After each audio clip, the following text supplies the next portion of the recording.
correct me if I'm wrong, there has been a Disney animated film up until that time, or even after, where you have an antagonist.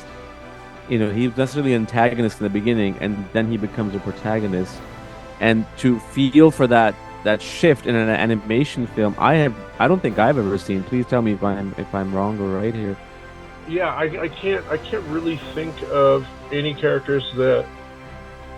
I mean, maybe in Treasure Planet, Long John Silver does that a little bit because he starts out as like this rogue and Right. pirate, and he comes around, but not to that level, not to that emotional level. But he's still, you still feel for him. But yeah, I mean, starting out literally as the villain, as the problem, and to make him who you're pulling for the most at the end. Yeah, Yeah. that was interesting for us. I was like, hey, this is cool. Let's do that.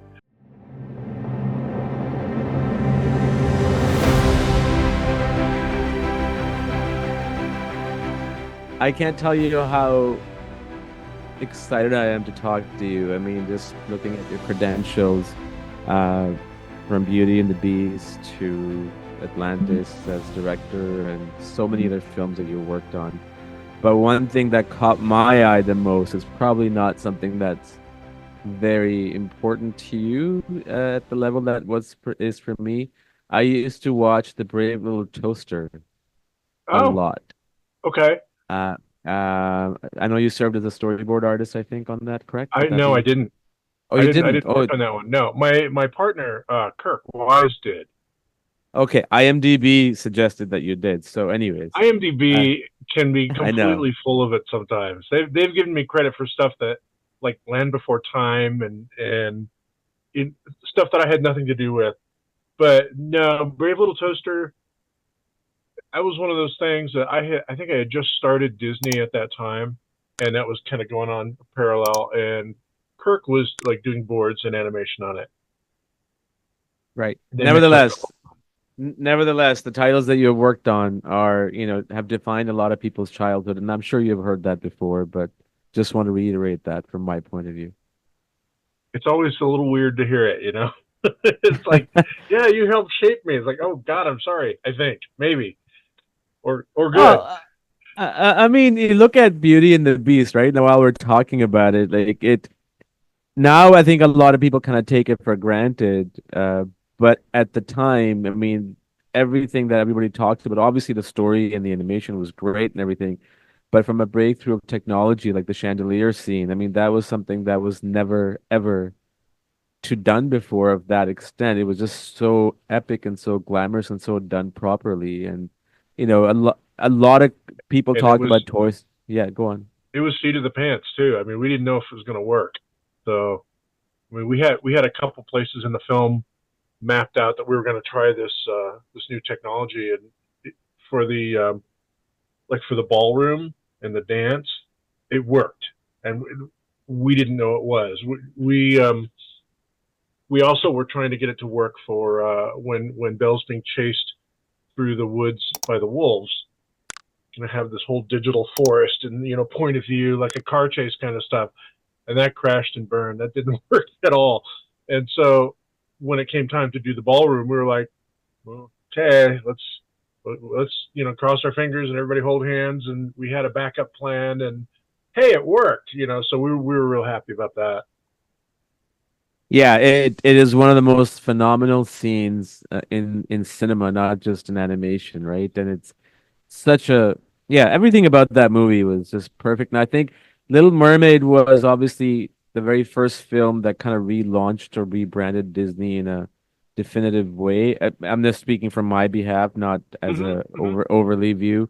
But Beauty and the Beast just took it to another level. And a lot of people talk about Aladdin and Lion King, which are great films in their respect, but Beauty and the Beast really took it to another level. And it must be amazing to be part of such an amazing film and to have received the response that it did.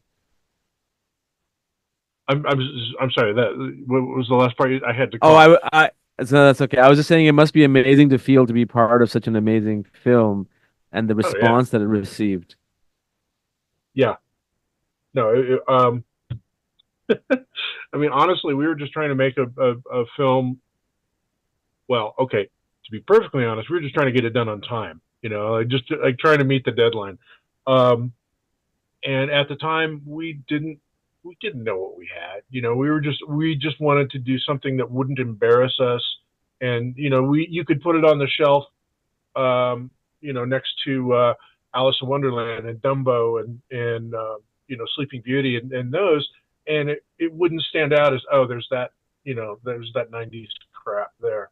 That we were hoping we could be worthy of the old masters. And but like I said, we were just trying to get it done on time. Also, I mean, we had kind of an accelerated schedule and just going like crazy. And it wasn't until our art director, Brian McEntee, came up to us one day, like kind of midway in production, and said, "You guys are going to make $100 million on this."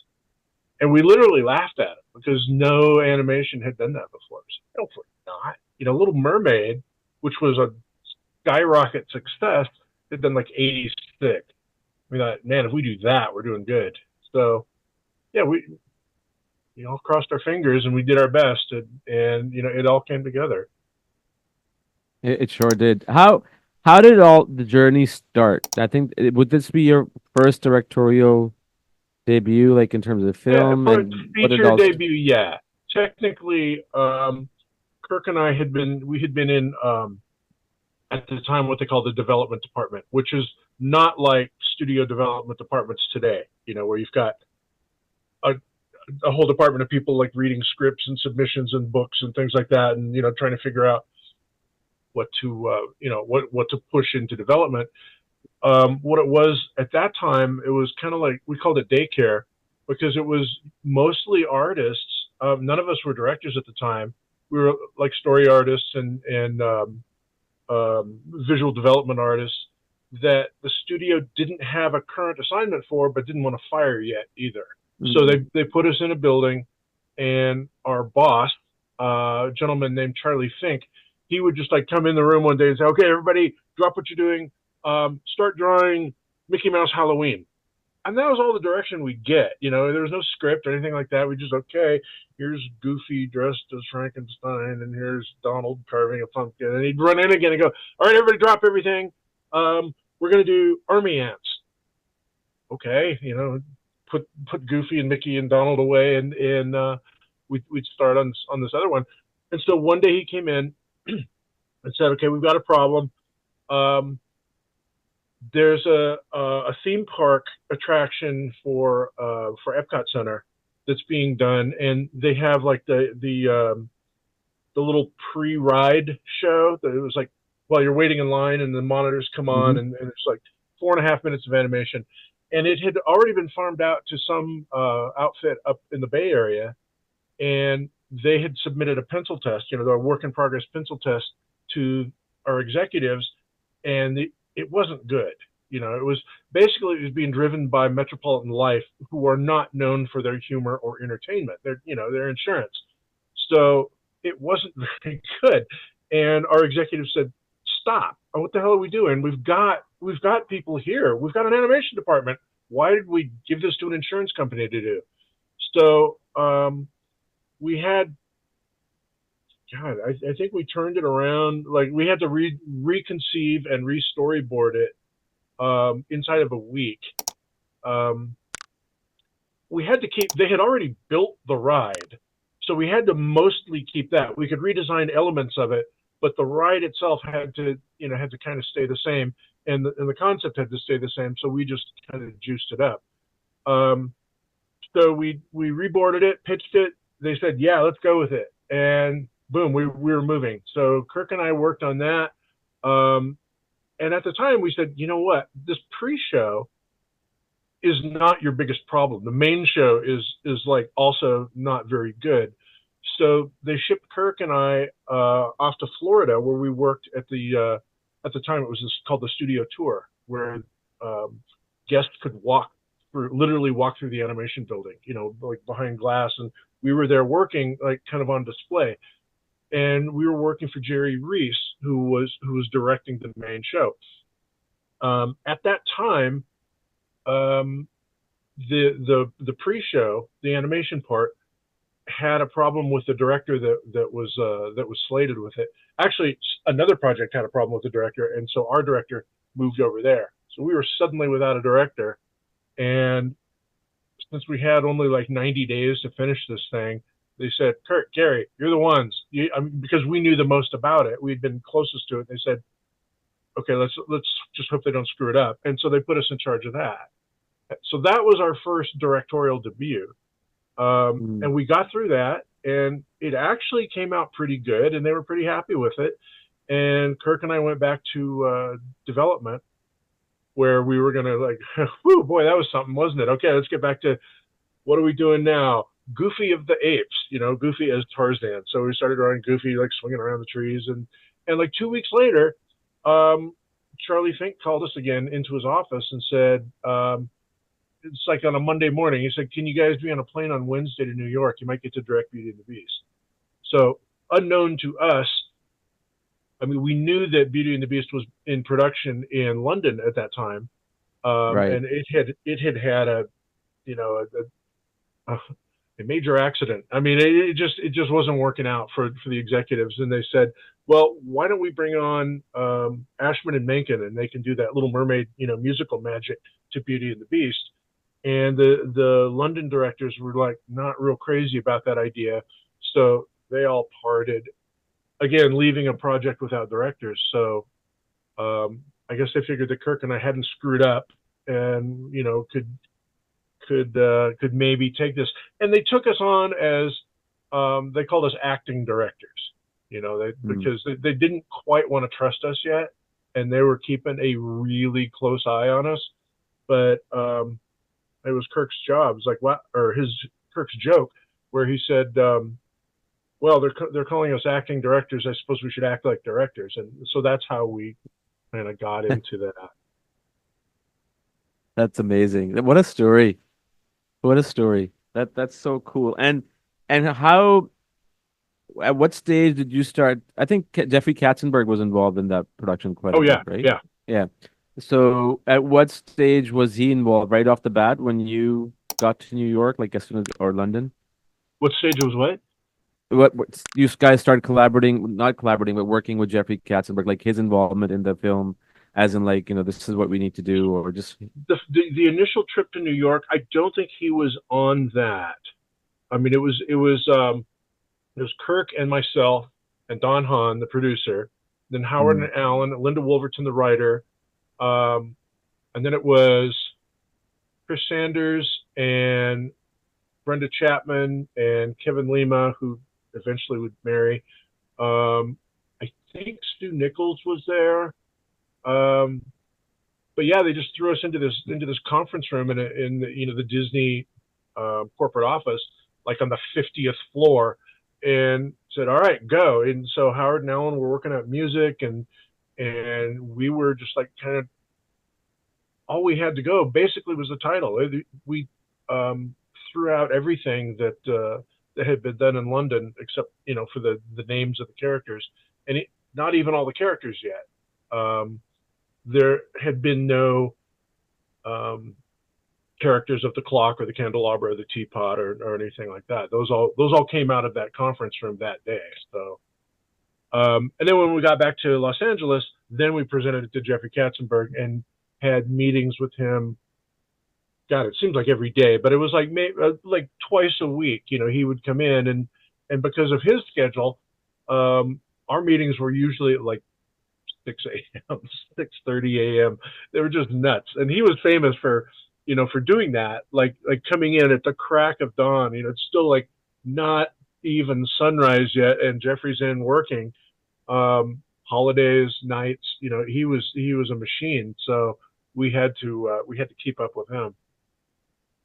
yeah, he's an incredible guy.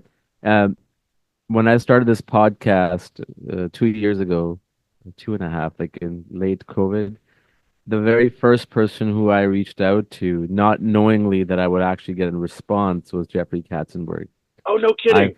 yeah, yeah, I found out his email just through research, and this was like, when there's nothing to do. COVID was there's no work, nothing going on, and I Yeah, emailed him and I told him because I in the DreamWorks era, I had a very, very successful and popular website on DreamWorks Studio, like DreamWorks fan site. Like it was covering movies, animation. Like I was huge. My like it was like on top of my full-time job and my full-time school.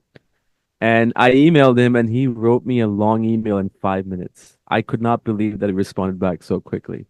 Yeah, Um, he is but he is on top of stuff. he's amazing, an Yeah, amazing guy.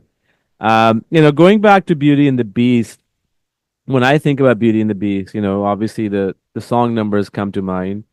Be Our Guest, Beauty and the yeah, Beast, yeah. and some incredible scenes that come to mind. What was the most, and I know it's a tough question in a sense that it's hard to pick.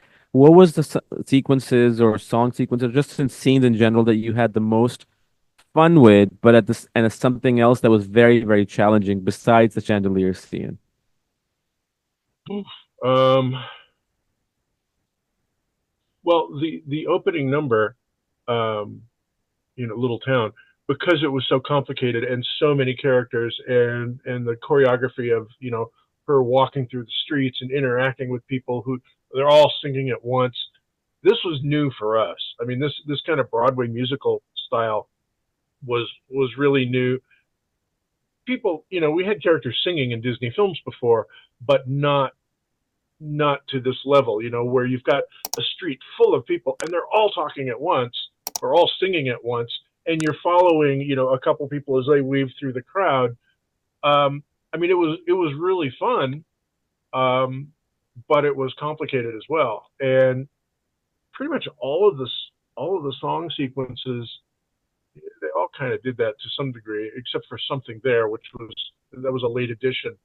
Um, but Don Hahn would call them tentpole sequences because they were songs that we knew were going to be in the film, and they were kind of placed in the timeline of the films. Okay, this one goes here, Beauty and the Beast goes here, the mob song goes here. They're all placed in there, and we knew that they were really complex and complicated, um, because a lot of these, they did have a lot of characters and a lot of scope and everything. So we would start on those first, and then you know try and do the in between stuff, the sequences in between from one song to the next. The dialogue scene, the action scene, whatever, to get us from point A to point B, and use those as, like Don called them, tent poles. To hold up the whole film. So the first song, "Little Town," might have been one of the more difficult because it was one of our first. It was like we were Sure. just getting our feet wet in that medium. Um, but it was also, kind of thrilling. When we ran that in just pencil test, to audiences, it was getting applause. We had like test screenings, and it was getting applause. And we were like, "Holy shit, this really worked!" This stuff works. Who knew? So yeah, it was exciting and terrifying, but yeah, it was a lot of fun. One of the things that I really admire about Beauty and the Beast, and I'm not going, it's probably not the only reason. I'm sure there's so many other reasons that none of us can define, pinpoint. But for me personally, I always wonder about a film's success, why it's successful or why it tapped into people's, audiences, like not necessarily from box office, but just people admiring it, right? Like why do people Mhm. connect with it? And to me, Beauty and the Beast personally was two reasons. Obviously, the theme, Beauty and the Beast, the beauty Mhm. in the inside, not the outside. But from a storytelling standpoint, aside from the town sequence, like where there were so many characters, the Mhm. film was so heavily focused on just few characters, mainly Beauty and the Beast. Right. And that just and that pulls the audience in so much because you get to know these characters more deeper than you would in other films. Would that be fair to say that it was very, very character focused? And is that something that you guys strive to do, or it just kind of happened as you were going along? Well, I mean, we knew, but early on there was some discussion as to who the focus should be. was this Belle's story? Was this about her? And I think it was Howard that he was more interested in the Beast, so just the transformation and the problem that he had, the growth that he had to go through, and it was through this that we said, well, the story is Beauty and the Beast. It's these two, and we knew it was a romance, and everybody else was basically just a support character. But we wanted to make the support characters as fun and interesting as possible. I mean, okay, her father is an important character. We you got to give him justice, and Yeah. well, he's got a horse, and you want to make that horse good. And then there's Gaston, who's a butthead, but he's got to be, he's got to have some weight to him, and then his sidekick. So it just kind of spread out like that, kind of like a pyramid, I guess. But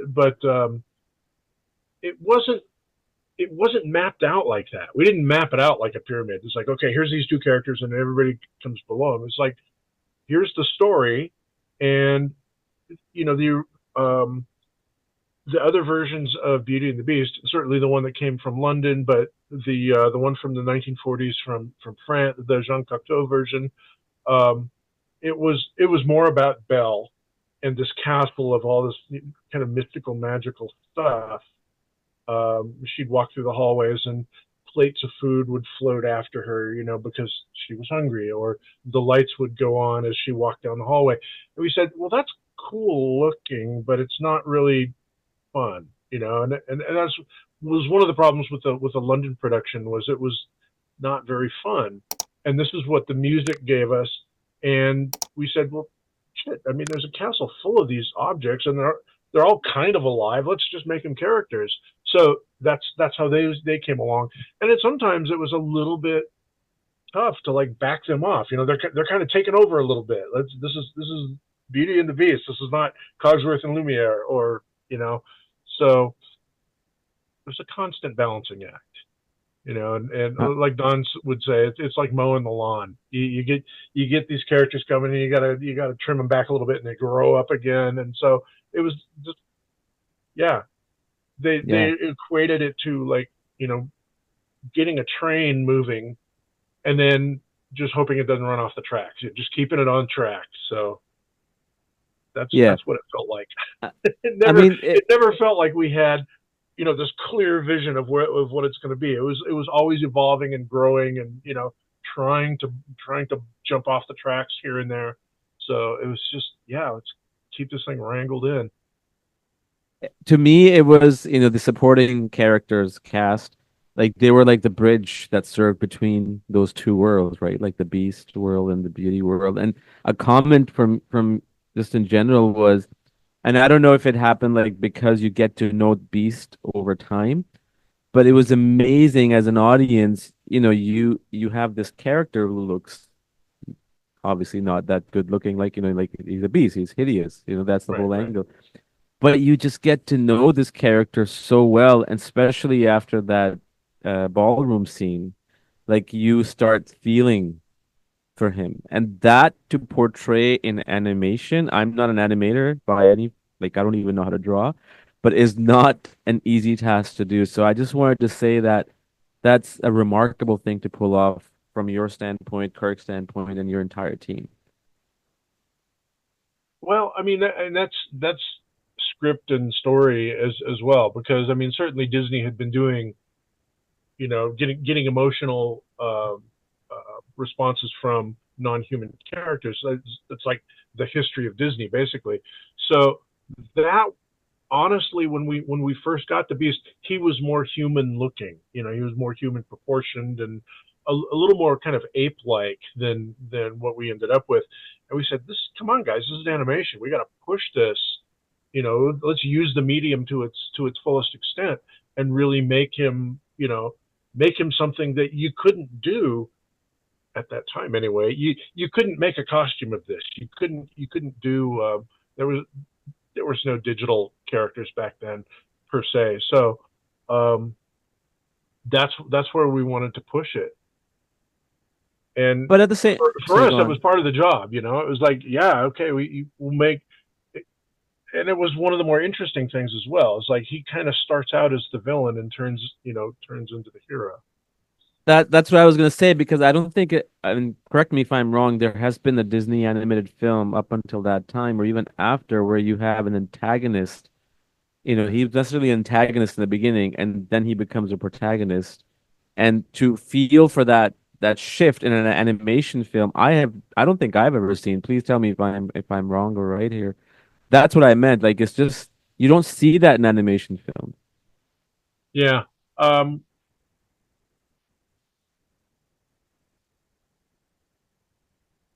yeah, I can't really think of any characters that I mean maybe in Treasure Planet, Long John Silver does that a little bit because he starts out as like this rogue and Right. pirate, and he comes around, but not to that level, not to that emotional level, but he's still, you still feel for him.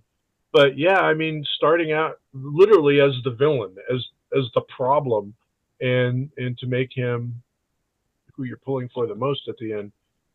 Yeah, Yeah. that was interesting for us. I was like, hey, this is cool. Let's do that. But I think again, there's so much like reasons behind the film's success. I wonder and I always think about it about films like like I said earlier, why do films tap into audiences? And I wonder, and this is just a theory, because he was an antagonist and he turned to protagonist. I mean, we all are antagonists and protagonists of our own stories, right? So I wonder if Mm, people relate to that to some level, that how you shift from back and forth from this to that and that to this. possibly, I mean, because yeah, he was definitely a flawed character. He wasn't perfect. He wasn't the handsome prince going in that you're, oh, she's going to fall in love with him. It's like, no, he's a mess, and that, yeah, that very well could be one of the things that got people. We, at the time we thought, well, it's a romance. We're doing a romance. Maybe if we're lucky, it's going to be a date night movie, and we've got these little talking talking tchotchkes, for something for the kids because we've got this, more mature romance going on.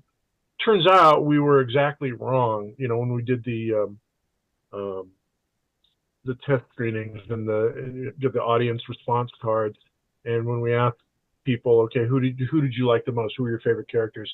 And it was the kids that said Belle and the Beast, and it was the parents that said, well, we like Mrs. Potts. I like Cards with Her. So, I mean, it was something for everybody, but we just, got it exactly wrong. So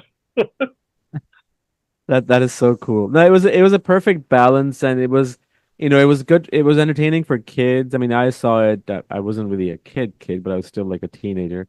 It was a perfect balance. There was nothing over the top or way too dark. It was just the right amount of stuff that balanced each other. Now, when the film I think before I go that, the only person that I recognized at the time whose voice I recognized was Angela Lansbury because I had seen Bed Knobs and Broomsticks, from the 60s and Murder right, She right. Wrote, of course. But it was really perfectly casted too. Like every character was just perfectly spot on. It took a while to cast. It took a while to cast. I mean, some of the characters came together easier than others, and some of the characters we had. I mean, all of the characters really. Howard and Alan were in on the casting process because the characters were all singing as well. Um, so they were very involved in like who could sing, how could they sing, what type of music were they capable of. Um, Particularly with the character of Belle. We went through a lot of actresses that came off of Broadway. Um, Beast was particularly tough. I mean, I can't remember like 60 or 70 different people that we went through, um, and it was Robbie Benson that found that balance. That had the singing voice, had the personality where he could be a monster, but he also had that soft side and that sensitive side as well, which we weren't usually getting. We would get one or the other, and Robbie balanced them, and it was Kirk and I walking. We had stopped going to these casting sessions because it was like, God, these are taking forever, and other stuff had to be done, and we were going from one meeting to another. And our casting director ran up to us and goes, guys, we think we've got it. We've got Robbie Benson. And for a second, we were like, Robbie Benson. And Kirk said, Ice Castles, Robbie Benson? And yeah, and it worked out. You So, know, but it's fun. Sorry, there go was on. Robbie, David Sayers, who had been on MASH. We knew him from that. Um, Jerry Orbach, I guess he was well known on Broadway, but Kirk and I didn't, we didn't know. But Howard and Allen, they said, "Oh yeah, he's been a song and dance man since the '60s." And we're like, okay, and sure enough, he got that Maurice Chevalier kind of flair to him, and so yeah, I mean, there were people that they were known within certain circles, but not necessarily well known generally. Actors. Yeah. You know, for the longest time, I think it took me 4 or 5 years after the film came out for me to figure out that I always thought that Beast was played by Michael Dorn, the one who played Commander We Wolf. read Michael. Okay, so he sounded exactly like him, and his facial expressions were very similar. Yeah, I always yeah. thought it was him. We I we did always thought it we was him. we had Michael in, and he read for us. And he was one of the ones who was a great beast, but when it came time for that sensitive heart, it just Mm, fell a little bit short. And he could sing, interesting. so Oh, really? everybody had to sing. Every audition, it was like, you got it. We got to see what you can do. That's awesome. That's good to know. When Beauty and the Beast became the success that it did, like the opening weekend and everything followed, from being the very first animated film to be nominated for an Oscar, did it win? No, Uh, it didn't win. it It didn't win. won. I think it picked up some music awards, like Best song best probably for scores, sure. original song, Yeah. or something like that. Yeah. How was that like that opening weekend or the weeks after that feeling of was there any expectation ever? Was there nerves kicking in or Oh, it was total nerves. I mean, it had been testing well with the recruited audiences, and we knew that people liked it, and we'd had that kind of sneak preview, the work in progress that we showed at the New York Film Festival, and that went really well. Again, we had no idea it would. And that was one where um, Kirk and Don and Roy Disney and I were sitting up in like an opera box in the theater, so we could see the whole audience down below. And at the end of the first song, people applauded, and we were like, "Oh Jesus, this is that's when we said this is going to work." So we had an inkling that it was that it was going to do okay. We didn't know how okay. That was always the question. right? Well, I mean it's been what I mean, I hate to use the year 33 years, 34 years, right, since it's been Yeah, out. yeah. And it's still a timeless film. I'll be very honest, I have not seen the live action version. I probably won't. I haven't seen a live action version of any of the Disney, just because it's just, I like the original one, and it's that simple.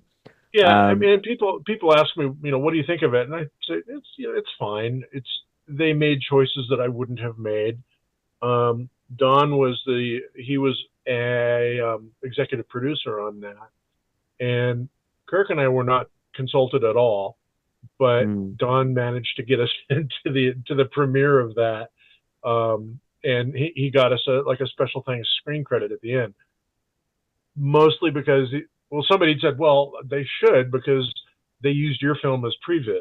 So right, there were some shots. It was like scene to scene to scene. It was pretty exact, and others was like totally different. So right, right. it was whatever. Well, It was fine. no, no, I like, yeah, it's a different topic altogether. But Yeah. moving on to Atlantis, right, which is about 10 years later. Hmm. So here you have a film, Beauty and the Beast, which kind of started this breakthrough technology, right? And Atlantis comes out, I think, 2001, Yeah. 2002, Yeah. right? And that was around the same year when DreamWorks Sinbad came out. Hmm. Um, and that was last few years were pretty much the last few years of traditional animation, Pretty much, right? yeah. So getting into Atlantis, I thought uh, Michael J. Fox was perfectly casted. Like first of all, like he was just amazing in it. He was really Um, good. and I, and I loved the animation from 2D and 3D combo, which was like at the time at its peak, but things kind of went down. How did you come on board of that project? Was it just similar to Beauty and the Beast, or was it? If you can talk to me about that process, This you and this Kirk. was one, and this is a reasonably well known story. Um, we had come off of Hunchback of Notre Dame, which also did reasonably well. Hmm. Um, and Kirk and I were just kind of coasting. We were back in development again, and just kind of messing around with our own our own ideas and our own project stuff, but not really in a real big serious way.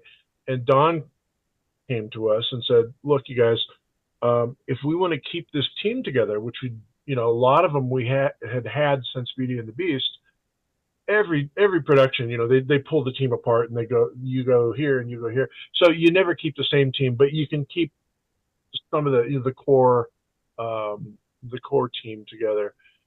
Um, Don said, if you want to keep these people together and work with them again, that's number one. And number two, if you want to do something that you want and not be told what to do, we better figure it out.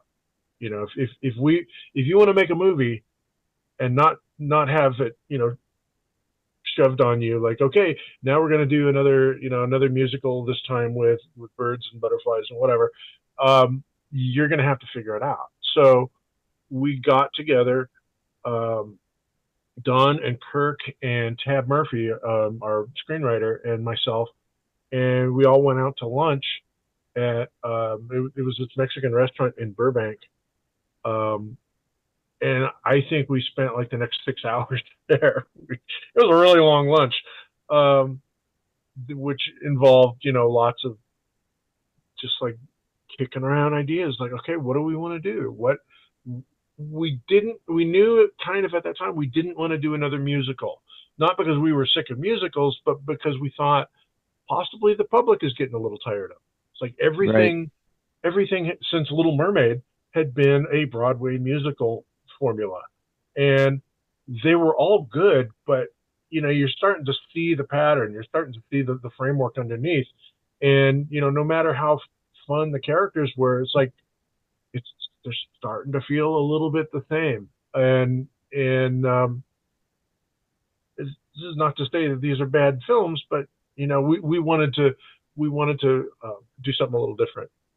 So, okay, what can we do that's not musical that the studio is going to buy? And I can't remember if it was Kirk or Don. I kind of think it was Don, but the idea that Disneyland is broken up into different different quadrants, different lands, and when you're walking down Main Street and there's Cinderella's castle, and you go through the castle and you're in Fantasyland, right? There's the merry-go-round and there's the mhm, Mr. Toad and Snow White and all that stuff, and that's Fantasyland, and those are the kind of movies that we had been doing for the past 70 years, and we said, well, what about those films that Disney did, the live action films like in the late 50s and early 60s that were like 20,000 Leagues Under the Sea and Island at the Top of the World, and these more like action adventure. We said, yeah, because if you're walking towards the Magic Castle and you hang a left, you're in Adventureland, and that's how we mhm. sold it to the executives as well. It's like, this is nothing new for Disney. We've got a whole land at Disneyland that celebrates this, but we just want to do it in animation now. Not have any singing this time, and we want to do just a big Indiana Jones adventure. So I don't know if we said that. We might have, but that's when the executive said, "Huh, yeah, that's okay," and then and we ran off. Like, they bought it. Okay, let's go. Um, so that's how that came about, and it was us sitting around that restaurant table talking about like, okay, well, what Journey to the Center of the Earth came up, and Jules Verne, and a lot of that kind of things. Journey to the Center of the Earth somehow struck a chord. We said that would be really cool, and I think we went away and I read the book like that night and came back and said, okay, it's a cool idea, but it's not really that exciting. It's Right. the Jules Verne version. They spend a lot of it just blundering around in the dark. They never get to the center of the earth. They never find what they want to, and then they're out again. We said, okay, we gotta work on this. What if they find something? What are they looking for at the bottom? And that's probably Tab said, what if it's Atlantis? And that's how that came about. It's uh it's so cool to hear you say 20,000 Leagues Under the Sea in Indiana Jones because that's literally when I saw it the first time when it came out, I thought about 20,000 Leagues Under the Sea with Kirk Douglas. I mean, it's one of the most amazing Disney live Right. action film to date. And then obviously Indiana Jones. So it was a really, it was just it was original, and I was so glad that I'm so glad that you mentioned the songs thing because I remember at the time I was getting tired of the songs too. It was just not something that you wanted to see not all the time, like every 10, 15 minutes to move the story forward. So it was very Right. refreshing. Sad to see the film didn't do, I mean, it did reasonably well, but not as expectations, but it was still Not a, up to expectations. No. yeah, it was a really good film. Like I saw I've seen Beauty and the Beast so many times, but I saw Atlantis just like a few hours ago today again. And what a great little film. I really, really enjoyed it, even now at this age. Like it was just so beautifully done. Yeah, honestly, it was to the studio. It was a disappointment at the time. They had such big plans. They were gonna make an Atlantis ride and land at Disney World in Florida, and they were going to totally retool the submarine ride at Disneyland in California, to make it like the Ulysses and have Atlantis under the water, and the film didn't perform as well as they had hoped, and not to the level that they felt it would be worth investing all this money and all this other stuff. The the TV series that they had, it was already in production. They canceled really quickly, and I guess they took the first several episodes and kind of cobbled them together into the sequel, which I never saw. Mm. But yeah, it didn't do as well as hoped, and we were bummed. It's like, God damn it, we worked hard on this and we really liked it. We were very proud of it. And generally, people that we knew, when they saw it, they liked it. But in a broader, excuse me, in a broader sense, it just didn't resonate like, certainly like Beauty, or some of the other films that were coming out of the studio. And it wasn't until 25, 30 years later that we were hearing from people who were, they're in their 30s now, that they saw it when they were little kids and really liked it. So it gained this new life and this new fan base of people who at the time didn't have a voice. Like 5-year-olds couldn't really drive the market. It was whatever mom and dad and Hmm. Uncle Bob took them to. Um, so the ones that saw the movie as kids are, on video. They were the ones that kind of carried that torch forward and gave it that new life, of which we are profoundly grateful. we, it was really, um, yeah, I have a lot of gratitude for that, and really happy that it did mean something. Yeah, certainly does, like again, aside from the story and the characters, I still think the animation, I mean, I love the way the characters were designed, like, they were not your traditional Belle and Beast type characters in Hmm. terms of their, I don't know what the terminology is, but their fingers were not the way, yours and mine are. They were just very different. And I don't know if it was the dying art of traditional animation at the time that was kind of fiddling away or what it was, but it's difficult to assess, but I thought it was, not just from an animation, but just a story and character standpoint, it was really well done. And the way it ends too was really beautifully done. Well, thanks. The design, I mean, it's based on the comic book artist that we use. He was like one of our designers was Mike Mignola, who Hmm. best known for Hellboy, and we really liked his graphic style, and that was one of the ways. Both Kirk and I were like huge fans of his, and we were lucky enough to trick him into working on the movie. Um, that I think his initial response was, "How did you guys get my phone number?" Um, but yeah, I mean, he was terrific, and his style uh, was something that we really wanted to, not just plop those, that graphic style into traditional Disney backgrounds. Because we knew there was going to be digital animation, so that's why we wanted the kind of hard graphic look, the moving comic book rather than the painterly illustrative look.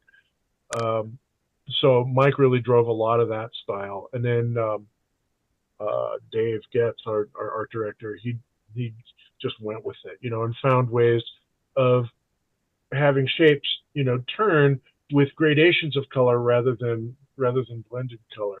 So everything was like um, it was like layers, that layers of color rather than just washes of color. And yeah, it was a fun change for us because it wasn't just a change of storytelling and story type, from fantasy to adventure, but it was the whole graphic style as well. And the animation, I mean, we still had all these great animators. The even though hand drawn animation was kind of reaching reaching its event horizon, we still had all these like A-list players that they just adapted to this new style. It's what they do. It took a little bit of Of course. kind of retraining. We had um, I think there was like a class on how to draw the hands, with the squared off fingertips, and how to get the angles, and not the smooth Disney hands. But Yeah. but yeah, so it that part wasn't as hard as you would think. Was getting that done. Speaking of hard, doing any kind of water sequence at the time was a super hard thing. Then obviously lighting and characters. The sequence where they go underwater in the very beginning and they're confronted with a metallic, uh, object. Doing that with barely any light, and then with 3D objects in 2D world, was that challenging at the time? It was, yeah. I mean, like I said, I mean, it was a matter of getting um, the object, like the submarine and the vehicles, and all the stuff that was in 3D. It They all start as, from a designer's table as a line drawing, and it was just a matter of keeping it there. Not putting all the shaders onto it, but keeping it more broken down as a graphic cartoon.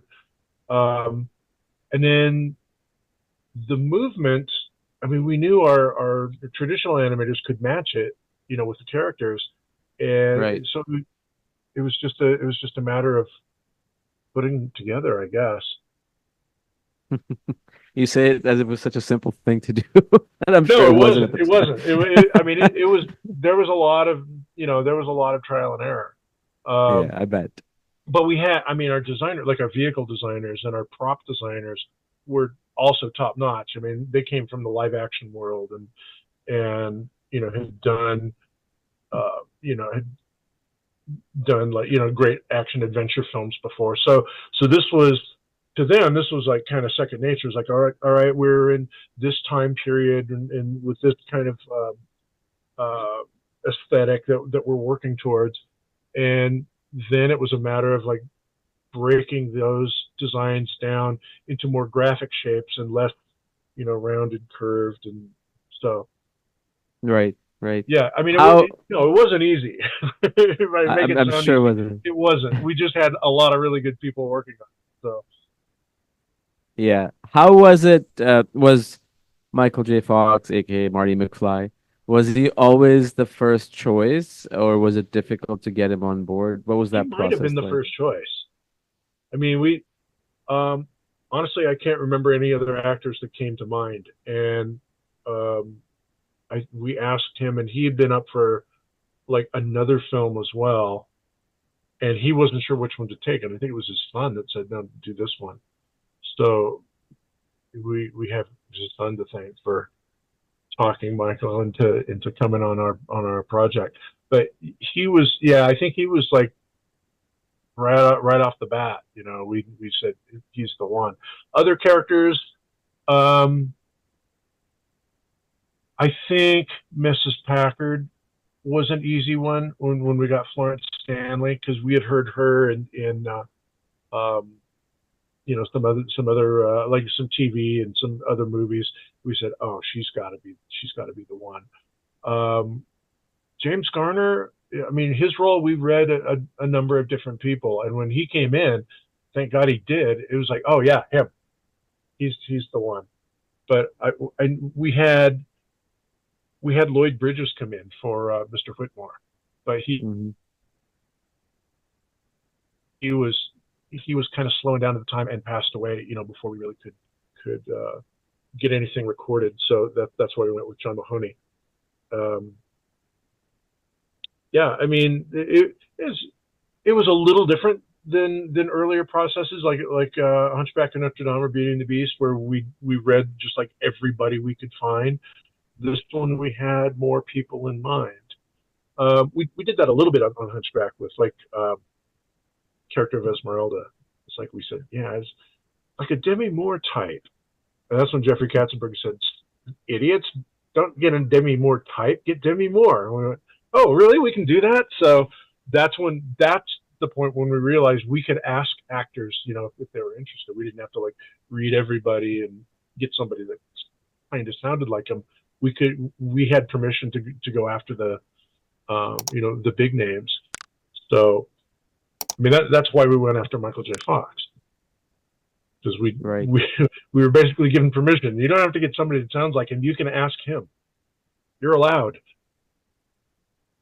I think the Demi Moore in Hunchback of Notre Dame started the trend of big names, and then obviously with Prince of Egypt, it just took it to another level. And I sort of I depending on the film, I kind of one of the reasons I love Beauty and the Beast is because you don't think about who's playing the characters, Right. if that makes sense. Oh yeah. And that doesn't mean that when somebody is playing a character, like it takes it away. It just sometimes that novelty is better than knowing who it is. Jeffrey Katzenberg was always really big on big names, Yeah. and or I think starting with Little Mermaid, but certainly for Beauty and the Beast and possibly with Hunchback as well, but I don't remember.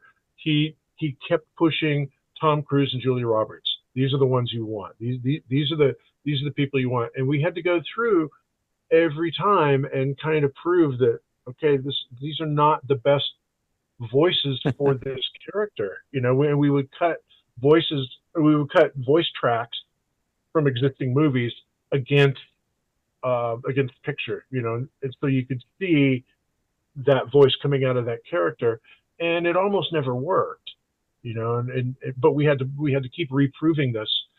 But Jeffrey was always big Yeah. on the big stars. So when he got to Prince of Egypt, it's like, yeah, boom. I don't have these annoying Disney guys telling me that, because we were of the opinion that nobody's going to these movies to hear Brad Pitt. They're going to see a cartoon character, and most people don't really care who the voice is as long as it's a good voice.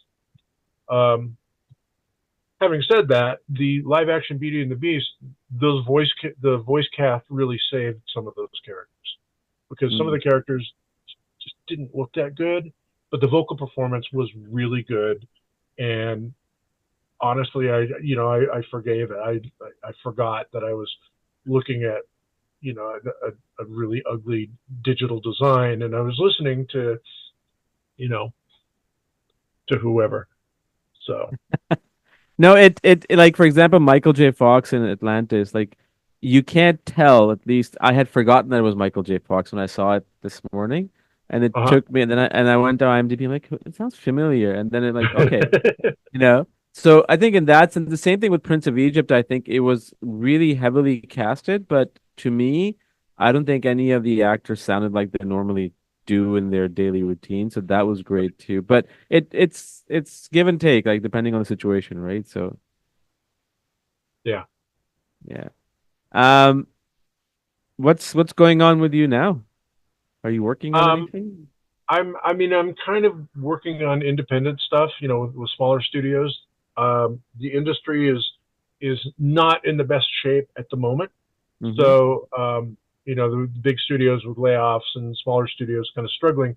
So, um, I'm um, working with a Tokyo studio, like possibly going to be doing some anime.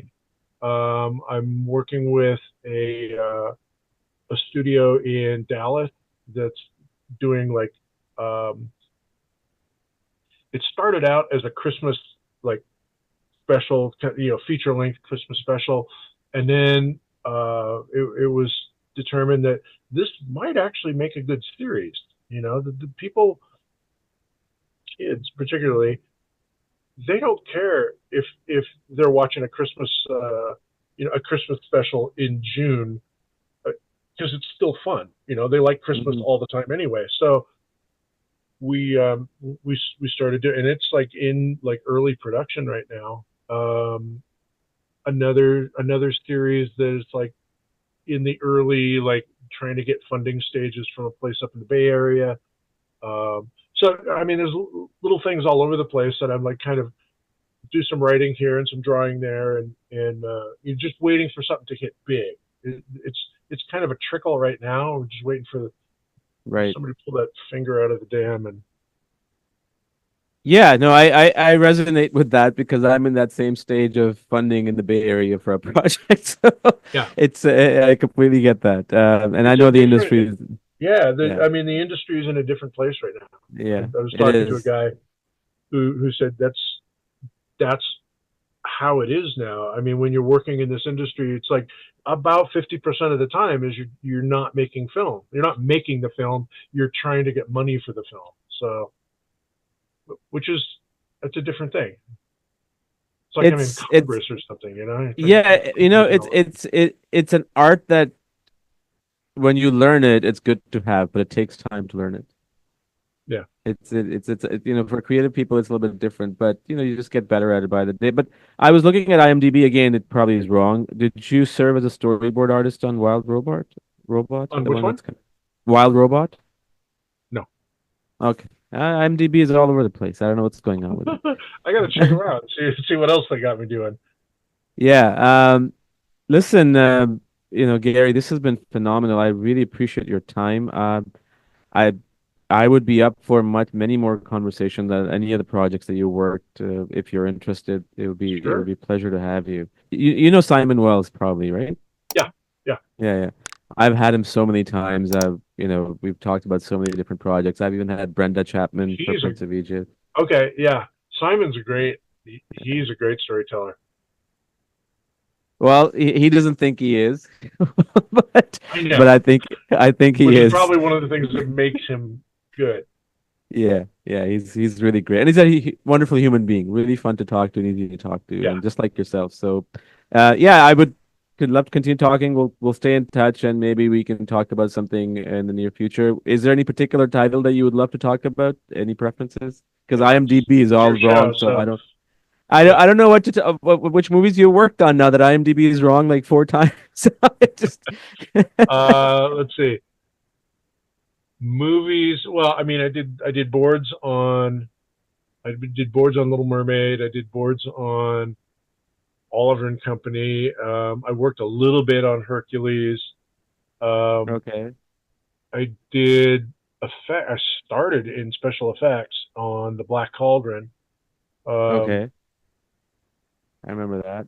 let's see. So then there was like shorter things like Mickey's Prince and the Pauper. I did boards on. You know, it's one of my favorite Disney short that used to come out before all the Pixar movies came out. So that's a really Yeah, cool movie. But yeah, I love that movie so much. I mean, it's like a 20-minute short, right? Or it's a something like short. that. Yeah, George Yeah, Scribner directed that one. yeah, yeah. Awesome. No, He's a this good is one to talk great. to as well. George Goodman? George Scribner. Gribner. I'll look him up. He's a painter. He does like kind of fine art painting and teaches like oil paint and that kind of stuff now. But yeah, he's super nice guy. I would definitely reach out to him. Again, Gary, thank you so much. I really had a blast. Pleasure talking to you, and we'll talk many more times as the schedule permits for both of us. All right. Thank you, sir. Thanks Take very care. much. All right. Bye bye.